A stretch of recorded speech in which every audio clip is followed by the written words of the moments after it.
Welcome to the deep dive. Today we are really cutting through the noise to get to a fundamental question. What is it that separates leaders who just survive a crisis, the ones who barely scrape by, from those who come out of it stronger, wiser, and more purposeful? Exactly. So today's deep dive is into enduring leadership, which really we're defining as genuine resilience. And our sources are a fascinating stack as this blend of ancient wisdom, theological texts, and modern psychology. Right. And our mission today is to fix a huge misunderstanding. Most people, when they hear resilience, they think stoicism. They think of the leader who never shows weakness. The unbreakable leader. That's it. And that's such a low bar. We want to define resilience as the ability to actually thrive through disruption, to turn chaos into growth, into advantage, into real hope. Okay, so let's ditch that image of the rigid Iron Man leader right now. I want you to picture two trees in a storm. First, you have the huge, old, rigid oak tree. It fights the wind, it refuses to bend, and what happens? That rigidity becomes its downfall. It snaps. But right next to it is a young willow sapling. It looks fragile, it yields, it bends all the way over, but it survives. Resilience is that flexibility, not the rigidity. That image is perfect. It gets right to the root of the word itself. Resilience comes from the Latin, resilere. What do you mean? It means to rebound or to recoil. So think about it in terms of material science. It's not just about taking a hit. It's the ability to release that energy productively and spring back stronger. And that's a key distinction, right? The difference between bouncing back and what you're describing. Bouncing back just gets you to zero. Exactly. Survival is a low bar. We're aiming for bouncing forward. That means you integrate the trauma, you learn the hard lessons, and you emerge with a deeper capacity. The goal in our sources is conquest. It's hyperniktomē, to be more than conquerors. So you win because of the circumstances, not in spite of them. That's it. Okay, let's unpack this. Let's start with a mental framework, because this all begins in the mind. How do resilient leaders even process a catastrophe? And our sources take us right to one of history's most powerful examples, the Apostle Paul, writing Philippians around AD 61. Right. And he's in a Roman prison, chained to a guard, maybe facing execution. And he writes a letter that is just overflowing with joy. It's so counterintuitive. It is. But what Paul models here is the absolute core of cognitive resilience. It's the decoupling of your internal stability from your external circumstances. The circumstances couldn't have been worse. Dire. Loss of freedom, physical chains, constant surveillance. But he refuses to let that define his internal state. He writes, I want you to know that what has happened to me has actually served to advance the gospel. Wait, I mean, most people would be writing a memoir about their suffering or, a petition to get out. He's looking at his literal prison chains and saying, this is actually good for my career. He's reframing it. He realized his chains were his new job description. The Praetorian Guard, the elite soldiers he was chained to, were the most powerful men in Rome. And they were a captive audience. His captive audience. Yeah. He turned a barrier into a platform for his most impactful work. That mental flip. Yeah. That's just brilliant. It suggests he had zero time for what has to be the biggest enemy of resilience, which is that when-then thinking. Oh, that fallacy is a crisis killer. When the chains are off, then I'll preach. When the budget is restored, then I'll lead with vision. Exactly. Paul just crushes that. He acts with purpose in the middle of the crisis. And the Greek word he uses for advance is key here. It's prokopē. Prokopē, that sounds military. It is. In ancient Greek, prokopē was the pioneer force, the unit sent ahead with axes to clear a trail through impenetrable forest. So they weren't waiting for a road. They were making the road. Paul sees his suffering not as a blockade, but as a bulldozer cutting a new path for the mission. That applies so directly to leadership today. Think of a startup that fails to get its funding. That failure becomes the prokopē. It forces them to get lean, to innovate, to become more profitable than they ever would have been if the money had just shown up. Precisely. The difficulty becomes the engine. And that takes wise management of your emotional energy, specifically bitterness. Paul even says that rivals were preaching out of envy, trying to stir up trouble for him while he was in prison. And a fragile leader would get totally consumed by that. That would be 90% of their mental energy right there. It would. But Paul pivots. He actually rejoices that the message is getting out, regardless of the motive. He puts the mission over his ego. Bitterness is an energy leak you just can't afford in a crisis. Okay, so if resilience isn't just toxic positivity, how vulnerable should a leader actually be? Let's tackle that myth of the unbreakable leader. that idol of invulnerability. This is where we get what I like to call the theology of Tupperware. It's from 2 Corinthians. Paul says the treasure, the power, the message is placed in ostrakinos. And that means Common, cheap, brittle clay jars, not fine china. And the insight is profound. The power is meant to be seen through the crack, not from the perfect container. But wait, doesn't showing weakness undermine your authority? I mean, if I'm trying to lead a team through layoffs, I can't show them the cracks in my own jar, can I? How do you balance power and vulnerability? That is the vulnerability paradox. The second you chase that perfect, unbreakable container, the idol of invulnerability, you create two huge problems. First, imposter syndrome. You're terrified of being found out. And second, you create an empathy void. You can't connect with struggling people if you're pretending to have no struggles. Your perfection builds a wall. So the cracks are actually where connection happens. They are. The whole point of the clay jar is that its brittleness proves the power comes from somewhere else.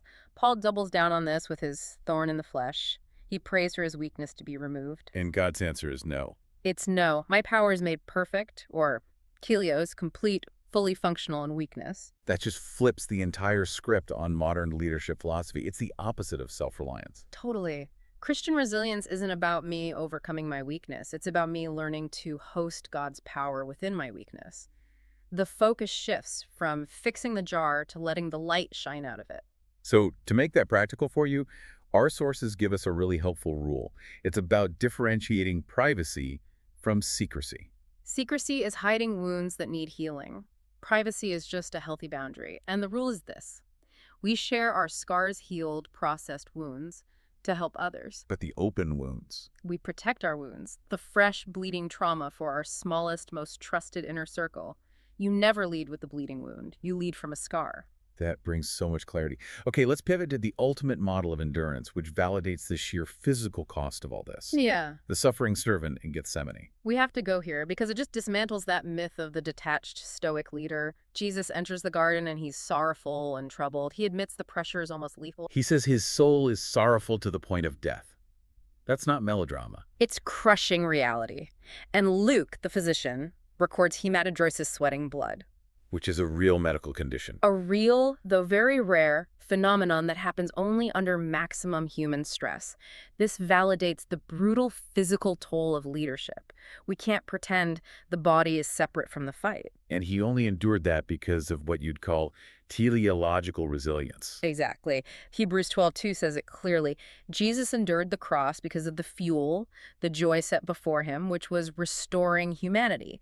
Leaders burn out when the suffering outweighs the purpose. Your what has to be sustained by a massive why. And the key to that is the volitional alignment we see in his prayer. It's kind of a loop, isn't it? It's the ultimate resilience loop. First, honest petition. If it's possible, take this cup. He's honest about the terror. But then second, submissive alignment. Yet not as I will, but as you will. He voices the cost, then immediately realigns his will to the greater purpose. It sounds so much like the Stockdale paradox, Admiral James Stockdale in Vietnam. A perfect modern parallel. Stockdale saw that the optimists, the guys saying we'll be out by Christmas, were the ones who died of a broken heart. His paradox is, you must have faith that you will prevail in the end. That's non-negotiable hope. But you must also confront the most brutal facts of your current reality. Denial is a killer. Abraham faced this. The text says he faced the fact that his body was as good as dead. He accepted the diagnosis, biological impossibility, but he rejected the prognosis, which was hopelessness. Yes. And that balance creates the most effective communication formula for a leader, what we call the Nehemiah Protocol. Nehemiah gets to Jerusalem. He doesn't sugarcoat it. First, the brutal fact. Jerusalem lies in ruins. Then the divine resource. God's gracious hand is on me. And finally, the call to action. Come, let us rebuild. People crave that blend of raw honesty and real hope. Like a perfect pivot from the mental to the physical. Yeah. Let's talk about the actual muscle of endurance, this Greek concept, hupomonē. This is so critical. In Greek, there's Makrothumia, which is patience with, annoying people, passive patience. But hupomonē is different. It's courageous, active endurance of circumstances. It's grit. And the word itself, how does it break down? It's hupo, meaning under, and meno, to remain. So it literally means remaining under the pressure without collapsing, like a weightlifter holding a heavy squat.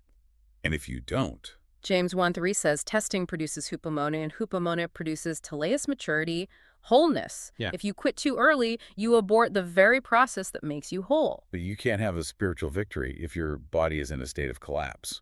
Your hupomonē will fail. Right, and you brought up the perfect example before, Elijah's burnout. This is right after a huge victory calling down fire, outrunning a chariot, and then he just hits a wall. He's suicidal, Nice. hiding under a bush. It's such a lesson for high achievers. You can have a massive spiritual win and then a total physical collapse right after.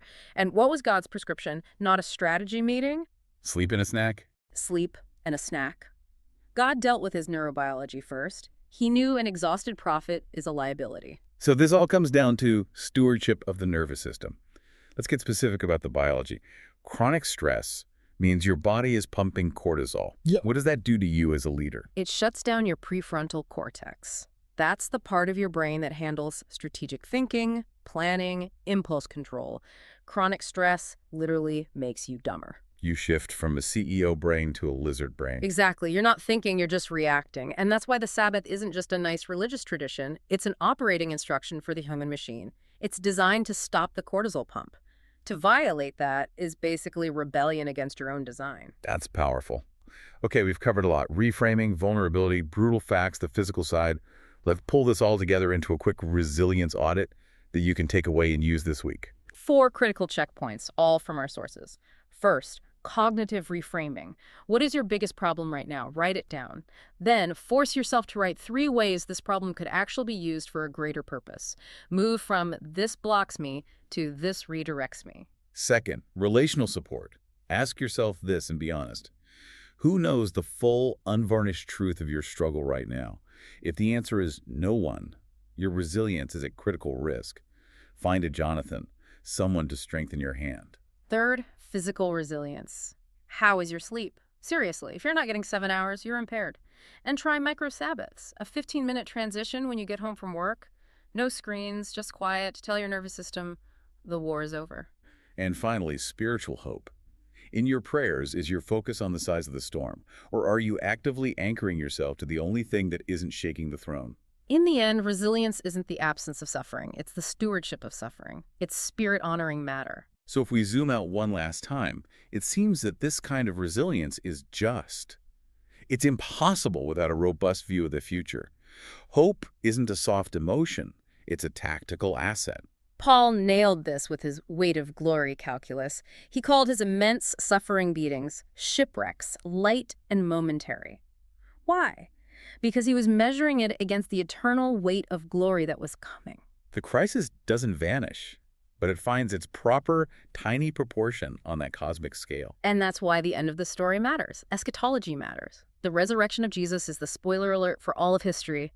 We know who wins. And that changes how you fight the battles in the middle. So here's the question for you to take with you.